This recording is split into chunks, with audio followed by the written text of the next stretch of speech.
A seafood mousse from 1972. So they describe this dish as an elegant and fancy way to elevate family dinners. However, upon first glance, I would describe it as an ornate pile of Start with a cup and a half of canned crab. I love crab in a can. Yay! Why does it have a diaper? Is the crab diaper integral to this dish? Well, you never know. Cup of celery. Celery, if water was a vegetable. Marinate this in some lemon juice. Tabasco. Worcestershire. My car on a cold morning. Worcestershire sauce. Salt. And onion powder. Now atop a double boiler, we melt 8 ounces of cream cheese in a can of tomato soup. Fire! Now to a cup of water goes 3 packets of gelatin. You knew this was coming. It's like watching a car crash. I move this to an ice bath. Once it's thickened, we fold in a cup of mayonnaise. Whatever you think elevate means is wrong. Finally, our crab. It's just morbid. To the fridge. Whoa. That's fancy, all right. Fancy feast. Some good cat food. A+. Magic cookie bars from 63. So this recipe is so dead simple that even Frank could do it. Hear that, Frank? Yeah, you're dumb as rocks. We start by placing a half cup of margarine or butter in a 13x9 pan. I'm using butter because I have standards. Do I? Pop this into a 350-degree oven just until it's melted. Oh boy! Then you just evenly dump in a cup and a half of graham cracker crumbs, a 14-ounce can of sweetened condensed milk, 2 cups of chalky chips, a cup of coconut flakes, and finally a cup of chopped nuts. Frank, what nuts do we use? We gonna use Brazil nuts. They don't get enough love, and I'm a lover of all nuts.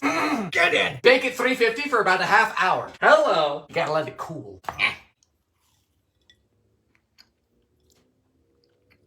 Oh yes, these will do just fine. I mean, look at them. For something that is just dumped in a pan, that is bloody genius and tastes brilliant. Peanut butter soup from 1941. So this cookbook was put out by the Metropolitan Life Insurance Company to make sure people were getting adequate nutrition during the war. And this soup here is apparently the perfect meal when it comes to ideal macronutrient intake. We've come a long way in 80 years. Into a saucepan, we start by melting 5 tablespoons of lard. You know, in the story of my life, lard is the closest thing I've ever had to an nemesis. Fire! Once the lard is melted, we make a roux by whisking in 5 tablespoons of flour. Now that we've got some color, we mix in a 12-ounce can of evaporated milk, diluting it with the same amount of water. Finally, we have a pinch of salt and just a half cup of peanut butter. Get in! Oh, this is thick. Today we're serving up hot beige. Come get your bowl of brown. I don't understand. This dish has no idea what it's trying to be. It is confused. It isn't terrible. It's just an unfortunate way to consume peanut butter. Macaroni biscuits from World War II. So during the turn of the 40s, there was this strange trend of people putting disturbing ingredients into dinner biscuits. Whether it was the product of wartime rations, personal taste, or consanguineous marriage remains a mystery. First step is to cook a half cup of macaroni. Fire!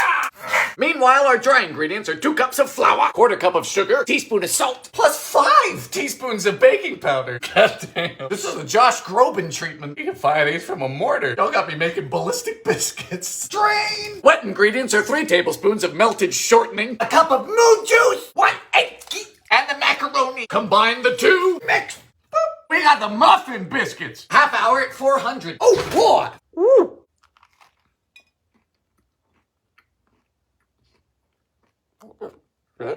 What? Oh, there's something wrong here. There seems to be macaroni in my biscuit. Precisely what you think it would be. Feels like brains. A vinegar pie from the Great Depression. A modern take on home baking. Sir, your phone number is 4 digits. Pastry. This is my son. Get a little bit dusty. You're gonna want a deep 9-inch. Don't we all? Blind bake at 350. Eggy. No, officer, there's no shell in here. Sugar. Add your Paula Deen extract. So far, so good. Vinegar. I take it back. Wakey, wakey, time for school. A dash of sorghum. Well, I don't have sorghum because I don't have a life expectancy of 12. Woo. That's the power of pine salt, baby. For thine is the kingdom. Bake to your liking. Sweetie, none of this is my liking. Don't come back. It came back. Nah. Heaven. This is what I'd imagine a toilet brush to taste like. Ginger nuts from 1906. Now, I've never seen a ginger nut, but I assume it's roughly the same as a blonde or a brunette. Fittingly, these nuts begin with a good pound of flour, pinch of salt, 3 ounces of sugar, teaspoon of soda, and ½ an ounce of ginger. Woo! She's gonna be spicy. Now, to a saucepan, we add 4 ounces of butter, plus ½ pound of any treacle. I would call that excessive. Fire! Once the butter is melted, we add ½ a gill of milk. What is a gill? Aguila's 32 fluid drams. Oh, thank God for that. When has the Avoirdupois system helped anybody? We need a quarter cup. Moon juice. In we go. Mix. We knead in flour until stiff. Come on. Roll to balls. And what are balls without nuts? Bake in a quick oven for about 7 minutes. That'll be 400 degrees. Hello. Okay. I see you. It is a snapless, rotund ginger snap. It's like what ginger beer is to ginger ale, just in cookie form. Good cookie.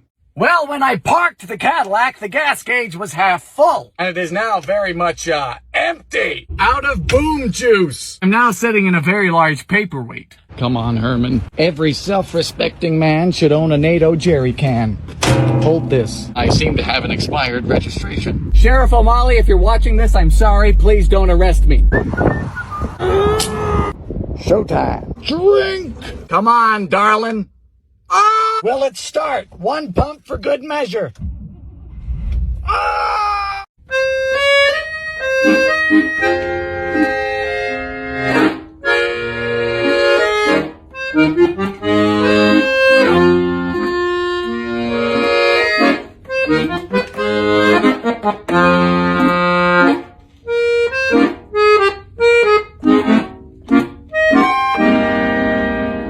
Spatchcocked, the past tense of spatchcock, my number 47 favorite word in the English language, which is criminally underutilized.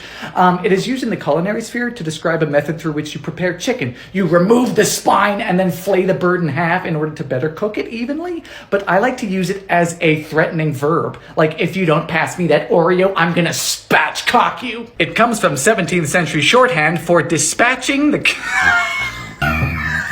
I mean, good Lord. Also happens to be Grindr's official slogan. Does anyone want to tell me why new towels are so fluffy? Because I've washed mine twice, and I still feel like I've been violated in a Build-A-Bear workshop. I come out of the shower clean, but then I'm just covered head to toe in cotton shed, like some low-budget kindergarten Christmas production, some Care Bear fraternity initiation hazing ritual type bullshit. A 7-Up Jell-O salad from 63. Let me tell you, this recipe...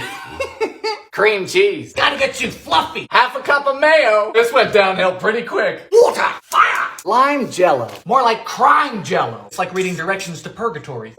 Star of the show. Now we have carbonated mayonnaise lime water. Don't ask me how it smells. Gotta chill. Pineapple and maraschinos. Everything's so sticky. Okay. Cool Whip. 1, 2. Marshmallows. With the mayo. Walnuts. Unholy. See you later. Good morning. Woo.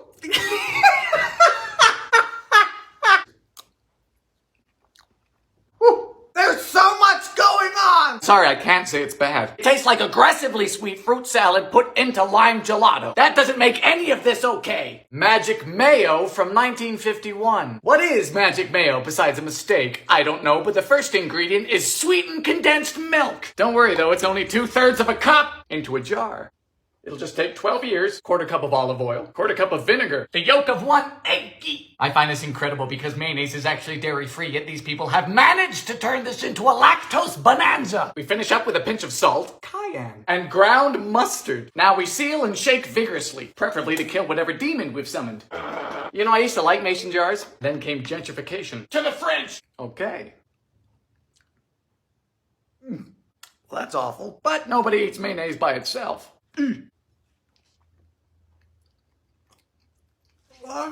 No!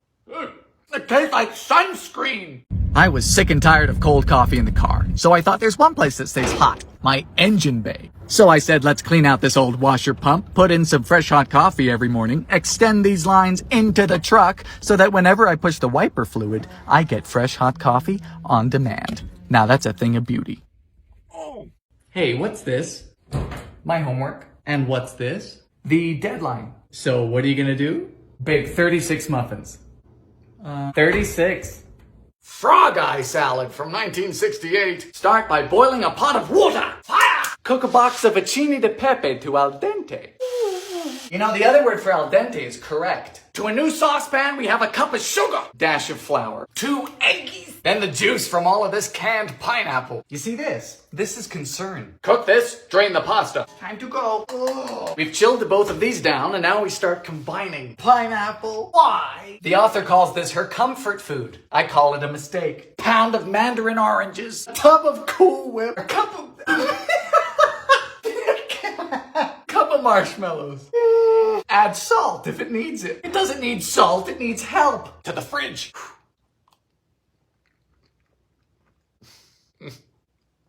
I just don't understand. Yeah, so it's not good.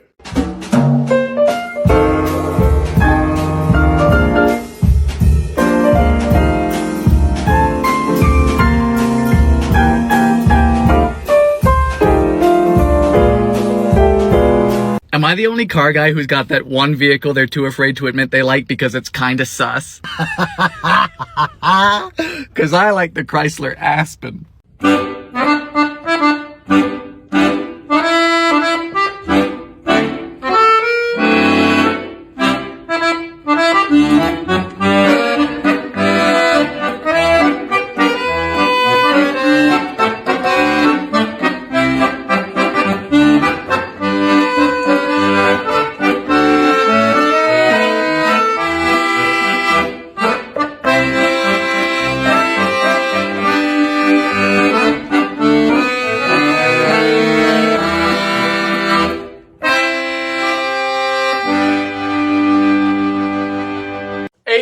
Cake from 89. There are gummy worms. Start with 2 small packs of vanilla pudding. Get it! Plus 3 cups of moo juice. Step 1 is to beat together 8 ounces of cream cheese and a half cup of butter. What do you mean step 1? What about this? Is the pudding related or did you just want a snack? Ooh. In goes a cup and a half of powdered sugar. So we're making cream cheese frosting. We don't have a cake, but don't worry, we have pudding. Next we fold in a tub of Cool Whip. Okay, we no longer have frosting. Next we fold in the pudding. Now we no longer have pudding or frosting. We have, well, actually, I don't know what this is. Now we need a pack of Oreos. Oh, for f***'s sake.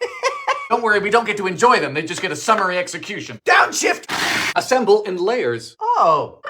Finally, we half bury the worms. Sentences that should never be in a cookbook. I mean, come on, really? It's just American. Chill. While you wait, you can pre-order my cookbook, Baking Yesteryear. That's sugar. This will make kids go feral. Little Johnny's gonna put his tricycle in the Indy 500. It's actually really good. A Jell-O poke cake from 79. So there's 2 crazy things about this cake. One being, well, it's a cake with Jell-O set inside of it. Second being, it's found in my new cookbook, Baking Yesteryear. Coming out this July, everywhere books are sold. What? Yeah, this is not a joke. This is a book announcement. You should pre-order. Start with 3/4 of a cup of vegetable oil. 1.5 cups of sugar. 4 eggs. Oh, the nerve! I know what I'm doing. I have a cookbook.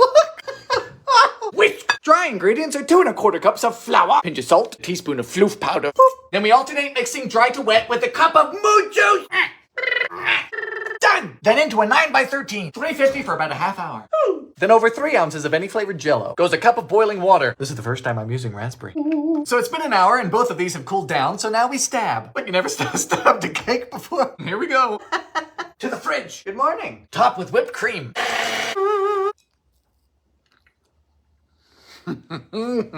Oh, that's a darn good cake. Lard nuts from 1909. Now, if you're in my line of work, chances are you handle a great deal of nuts. It simply comes with the territory and it's a great perk. However, lard nuts do not sound appealing. They sound contagious. Start with 4 cups of flour, mixed with 1 cup of sugar, plus 5 teaspoons of nutmeg. This lady's spicy. Putting the nut in lard nuts. Now we whisk with a fork. You know, they invented a tool for that. It's called a whisk. Next, we rub in a ½ pound of lard with the hands. I hate this. Next up is 3 eggs beaten. Put them up.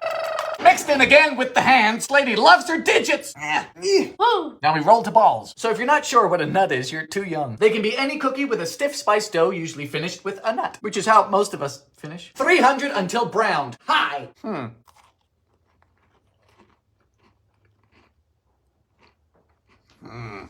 They taste a bit like mothballs or like an old handkerchief. An asparagus cake from 1980. You know, I don't make these things up. They legitimately get printed in cookbooks for reasons I've yet to fathom. Our kitchen to yours. You can keep it. First, we need 2 cups of grated asparagus.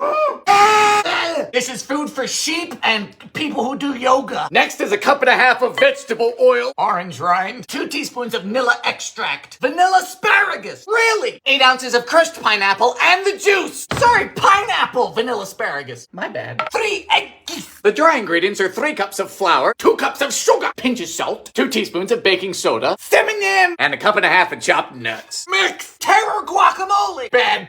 An hour at 350. Woo! So heavy. Powdered sugar. Orange. Moon juice. Woo!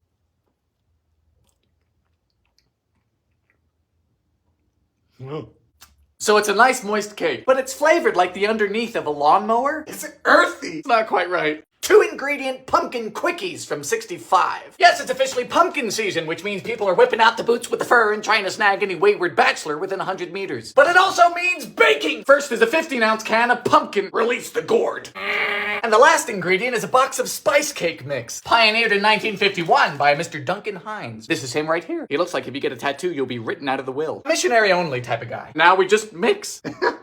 Well, these definitely are quickies. And I would know. Like draft dodgers, I don't see much action. That's why I'm called Drive-By Dylan. 350 for roughly 12 minutes. But just watch them. Whoa! Cookie!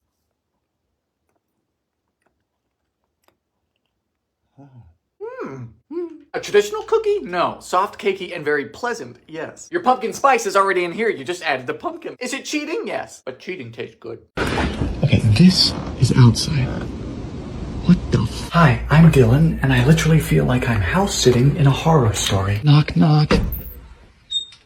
The most horrifying abomination I've seen in years. I am in the belly of the beast. This looks older than Jimmy Carter. Oh, what in Sister Mary fucking Joseph is that?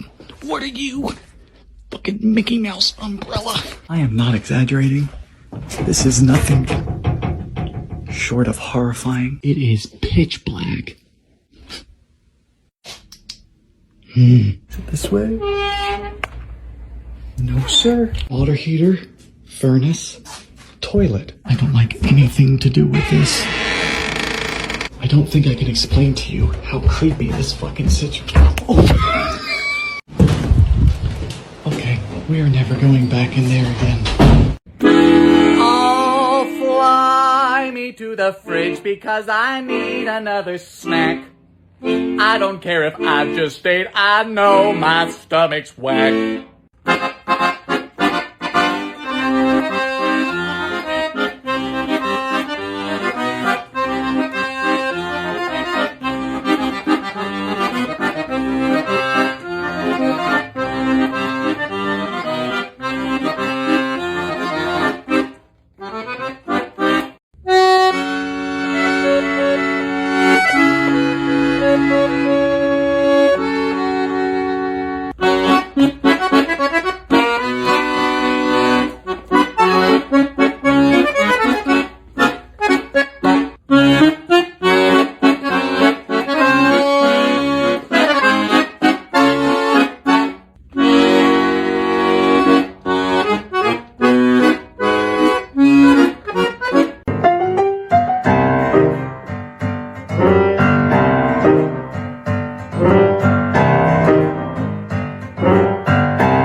These lamps are ugly, but they don't have to be.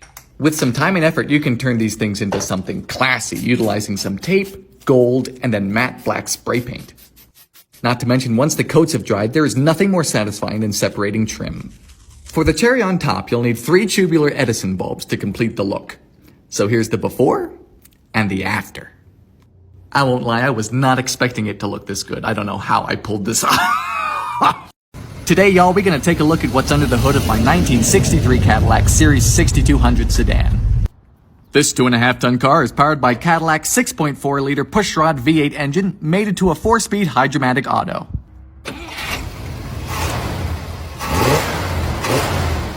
.325 horsepower and 410 foot-pounds of torque originally breathed through a 4-barrel Rochester carburetor, but it now breathes through a 750 CFM Edelbrock.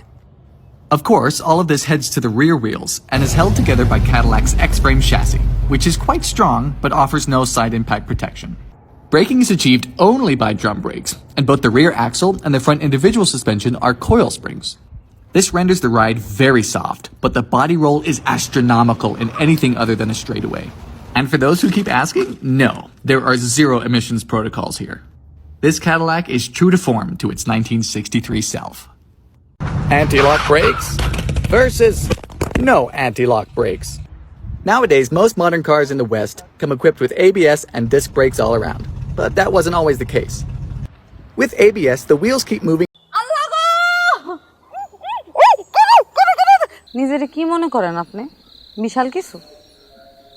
আমি কুসুমের জামাই, অবশ্যই বড় কিছু। ও ভাবি, এত স্বাদের মাংস ফালাই দিলেন কেন? আর কইস না বোন, আমার একটা রিং আসছিল, আমি একটু ঘরে গেছিলাম। ছাগল নাকি? ছাগলই তো মনে হইতেছে, দুইটা ঠ্যাং কম। জি বাদল ভাই, ঈদ মোবারক। ঈদ মোবারক। বাপির লয়ে বাড়িতে আইও। কত টাকা নিছে? কত টাকা নিছে এটা দিয়ে কি করবা? পছন্দ হয়েছে নি দেখো। ইংরেজি দিয়া দেশটা শেষ। খারাপ, ছাগলের পাশে খারাপ।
এটা কিসের মাংস ভাই?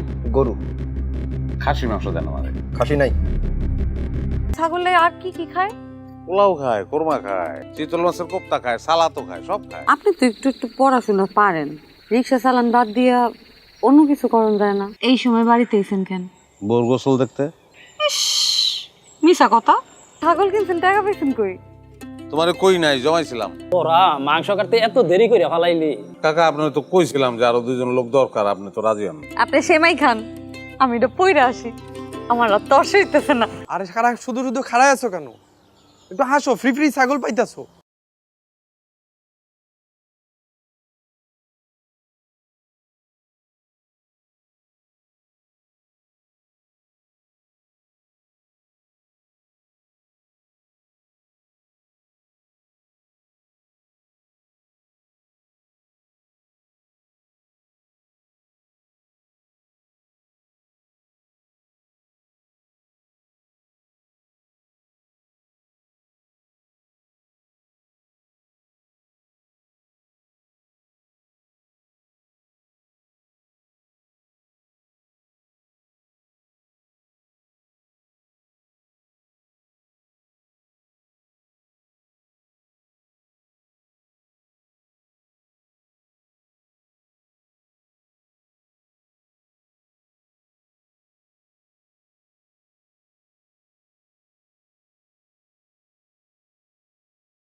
খাসির মাংস আমি আনতে কইছিলাম আপনার লইগা, ভাবছিলাম মজা করে আপনারা রান্না খাওয়াবো। আমি এই সময় গোসল করি, আমি সকালবেলা গোসল ছেড়ে ফেলাই না। রিক্সা চালান বাদ দিয়া অন্য কিছু করণ যায় না? গরম যায়, চুরি গরম যায়, ডাহাতি গরম যায়। তুমি ইন্টারনেট চালাও না, তুমি সব বিষয় বুঝবাও না। অত বুঝবার চাই না। কাকা একটু খাসি মাংস দাম যায় না? খাসি মাংস নাই রে বাপ। লাগবো না ছবি তোলা, লাগবো না আমার ছাগল। এই তুই তুই কে? পরে না জুতো নাই। আরে হয়েছে ছাড়েন, আরে কেউ দেখা ভালাইবো। দূর, চায়ের ব্যবস্থা করে ফেলাইছো? দুধ পাইলা কই, চা পাতা পাইলা কই? আমার আনতে কইছিল, আমি তো আনি নাই।